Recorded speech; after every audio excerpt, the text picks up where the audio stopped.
Hello friends, how are you? I am fine. I hope you also fine. So guys, हमारा जो topic चल रहा है राजनीतिक दल, तो आज हम इसी को आगे कंटिन्यू करते हैं। आज हम पढ़ेंगे क्षेत्रीय दल। ठीक है, क्षेत्रीय दल यानी कि छोटे छोटे दल। ठीक है, यानी कि जो राज्य स्तरीय दल होते हैं, जो राष्ट्रीय स्तरीय दल होते हैं, उससे भी छोटे क्षेत्रीय दल होते हैं। ठीक है, आज हम उसी के बारे में डिस्कशन कर लेते हैं। स्टार्ट करते हैं गाइज हम अपनी क्लास। तो देखिए, क्षेत्रीय दलों का उद्भव कैसे हुआ। ठीक है, वो कैसे उनका विकास हुआ है, कैसे उनका उदय हुआ है। भारत की दलीय व्यवस्था का दूसरा प्रमुख लक्षण राज्य स्तरीय दलों का उदय वे उनकी बढ़ती भूमिका है। यानी कि हम क्या कह सकते हैं कि जो भारत की दलीय व्यवस्था का दूसरा प्रमुख लक्षण, यानी कि जो उसकी दलीय व्यवस्था है भारत की, उसका दूसरा प्रमुख लक्षण राज्य स्तरीय दलों का उदय, यानी कि जो राज्य स्तर के दल हैं उनका जो उद्भव हुआ है। ठीक है, और उनकी उनकी जो भूमिका है वो दिन पे दिन बढ़ती जा रही है। ठीक है, राष्ट्रीय दल तो है ही, लेकिन जो राज्य दल है उनकी भी बढ़ती जा रही है उनकी भूमिका। कई प्रदेशों में सत्तारूढ़ दल है। ठीक है, जो सत्ता मतलब सत्ता हासिल करना चाहते हैं, और जो सत्ता पे है अभी भी। ठीक है, जो वे भी शासन कर रहे हैं वे दल, जैसे कि उड़ीसा में बीजेडी। ठीक है, आंध्र प्रदेश में तेलुगु तेलुगु देशम है, तमिलनाडु में डीएमके है, पंजाब में अकाली दल है, असम में क्या है, असम गण परिषद है, जम्मू कश्मीर में नेशनल कांग्रेस फ्रंट। ठीक है, बिहार में जनता दल यूनाइटेड। ठीक है, ये कुछ क्षेत्रीय दल हैं जो क्या कर रहे हैं, वर्क कर रहे हैं वहां पे अलग अलग राज्यों में। ठीक है, 1989 के बाद गठबंधन सरकार बनी। हम जानते हैं कि 1989 के बाद क्या गठबंधन का दौर शुरू हो गया। ठीक है, जिसके कारण क्षेत्रीय दलों का उदय हुआ। ठीक है, 1918 के बाद जो गठबंधन की सरकार है वो बनने लगी। ठीक है, उसके कारण ही जो क्षेत्रीय दल है उनका उदय स्टार्ट हो गया, उनका उदय हुआ। क्षेत्रीय दल जो होते हैं, क्षेत्रीय दल जब उभरे, इन्होंने धर्म, यानी कि जब क्षेत्रीय दलों का विकास हुआ तो इन्होंने जो राजनीति अपनाई वो किस आधार पर अपनाई, धर्म के आधार पर राजनीति की, जाति के आधार पर राजनीति की। ठीक है, और उन्हीं के नाम पर वोट भी मांगे, क्योंकि उन्होंने मतदान व्यवहार को पहचान लिया था। मतदान व्यवहार को पहचानने का मतलब है कि उन्होंने लोग किस तरह से वोट देते हैं, किस आधार पर वोट दिया, धर्म के आधार पर, जाति के आधार पर। ठीक है, कभी कभी लिंग के आधार पर। ठीक है, तो बहुत सारी चीजें हैं जिनके आधार पर जो लोग हैं वो वोट देते हैं। तो उसी के बिहेवियर को क्या है, उन्होंने पहचान लिया था। क्षेत्रीय दल वे हैं जो अपने क्षेत्र समुदाय, यानी कि जो अपने क्षेत्र समुदाय में है, समाज के लिए, अपनी जाति के लिए, अपने धर्म के लिए आदि से करीबी से जुड़े हुए होते हैं। यानी कि क्या है, वो अपना एक क्षेत्र बना लेते हैं कि हमारा समुदाय है, हमारा समाज है, हमारी जाति है, हमारा धर्म है। ठीक है, उनका यही एक क्या होता है, एक संगठन बना लेते हैं अपने एक दल का। ठीक है, तो वही क्षेत्रीय दल का रूप ले लेते हैं। प्रारंभ में वे क्षेत्रीय राजनीति तक ही सीमित थे, यानी क्या था, वो क्षेत्रीय राजनीति तक क्षेत्रीय दल थे, किंतु कुछ समय से केंद्र में साझा सरकारों के कारण राष्ट्रीय स्तर पर इनकी भूमिका महत्वपूर्ण हो गई है। कि पहले क्या थे, छोटे क्षेत्रीय दल थे, लेकिन अब क्या है, राज्य स्तरीय दल बने, फिर राष्ट्रीय स्तर की जो भूमिका है उनमें अब ये आ गए हैं। ठीक है, महत्वपूर्ण भूमिका निभाते हैं एक राष्ट्रीय दल के राष्ट्रीय स्तर पर। अब पढ़ लेते हैं हम आगे, दल बनाना में दल परिवर्तन। ठीक है, क्या होता है दल बनाना या दल परिवर्तन, क्या होता है।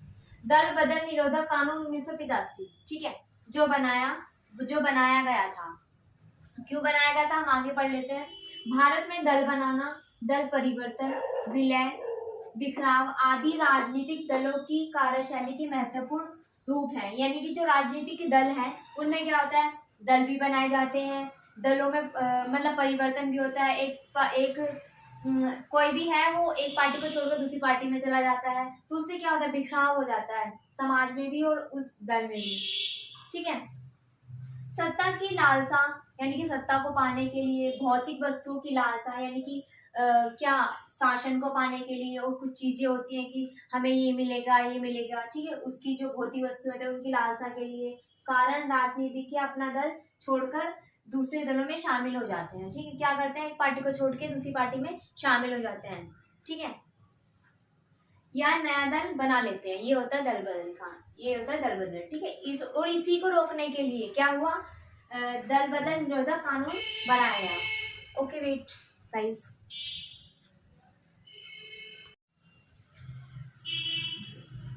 हेलो फ्रेंड्स, वो 2 मिनट के लिए स्टार्ट करते हैं हम, ठीक है। हमने राजनीतिक दल में 1985 में जो क्या दल विरोधक कानून बना, ठीक है, उसके आगे हम पढ़ लेते हैं। चौथे आम चुनाव 1969 के बाद दल परिवर्तन में तेजी आई, यानी कि दलों क्या करने लगे, लोग एक दल से हटकर दूसरे दल में जाने लगे, ठीक है। तो दल परिवर्तन जो है उसमें काफी तेजी आई। इस घटना ने केंद्र और राज्य दोनों स्तर पर राजनीतिक अस्थिरता पैदा की।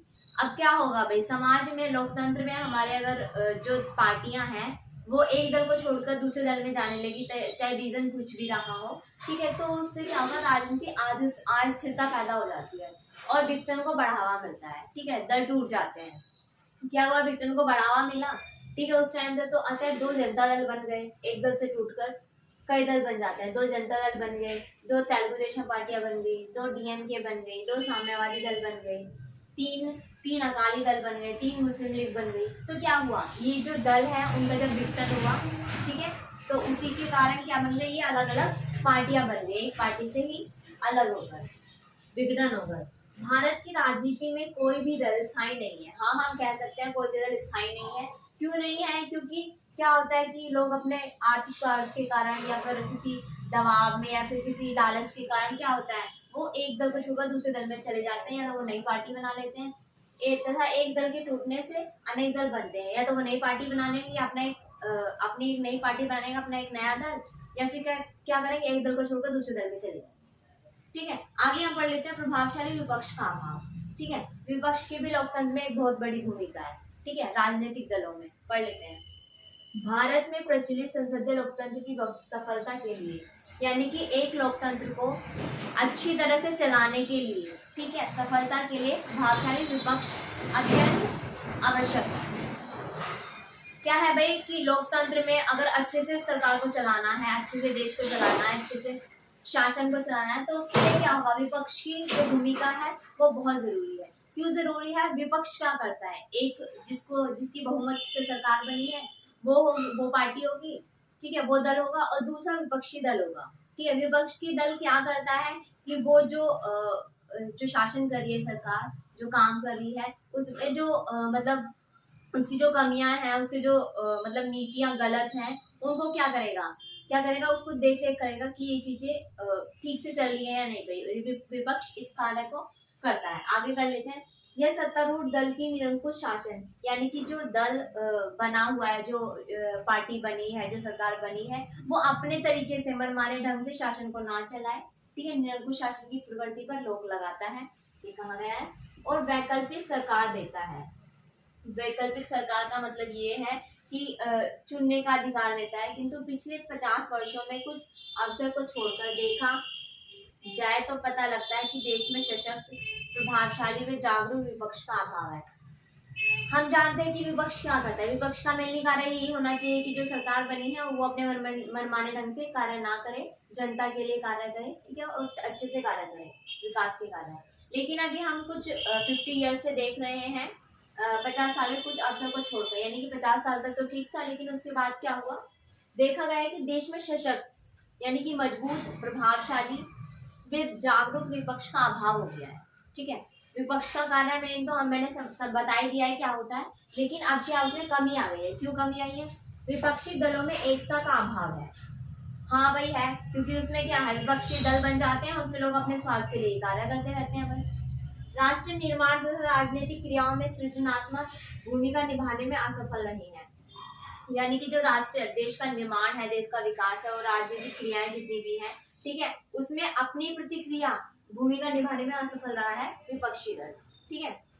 भारत में विपक्ष सिर्फ विरोध का कार्य करता है, कुछ नहीं करता। विपक्ष को कुछ भी, कोई नई नीति आए, कोई नया कानून आए, बस विपक्षी दल को है, वो विपक्ष में है तो बस वो क्या करेगा कि विपक्ष का ही कार्य करेगा, कि बस वो अगेंस्ट ही रहेगा, चाहे वो नीति ठीक भी हो या सही भी हो, वो विपक्ष का ही कार्य करेगा, ठीक है। उससे कोई मतलब नहीं है वो देश के लिए नीति आई है तो वो देश के लिए हित में है या नहीं है, बस उसको क्या करना है, विपक्षी पार्टी को क्या करना है कि बस विरोध करना है सरकार का। विपक्ष को राष्ट्रीय हितों से कोई मतलब नहीं है, ठीक है, कोई मतलब नहीं है, सिर्फ सभी दल अपना हित देखते हैं। विपक्षी दल का भी अभी यही कार्य हो गया है। विपक्षी दल तो मेनली इसलिए बनाया गया था ना कि मतलब जो सरकार बनी है उसके कार्य को देख रेख करे, उसकी जो गलत नीतियां उसको देखे, उसको क्या करे, ठीक है। लेकिन अब वो कुछ और ही कार्य कर रहा है, विपक्ष क्या कर रहा है कि वो सिर्फ अपने ही तरीके से चीजों को चला रहा है, उसे राष्ट्र देश के विकास से, समाज से, ठीक है, कोई मतलब नहीं है। सिर्फ उन्हें अपने स्वार्थ से मतलब है, अपनी पार्टी से मतलब है,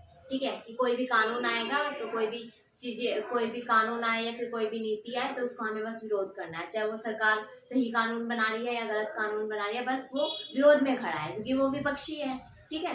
तो ऐसा नहीं है, जो विपक्ष भी है, पहले कुछ 50 सालों से पहले देखा गया है कि विपक्षी दल भी अपने एक बहुत अच्छी भूमिका निभाता था लोकतंत्र में, लेकिन अब ये चीज कम देखी गई है। ओके गाइस, सो हम अपने टॉपिक को कंटिन्यू करेंगे।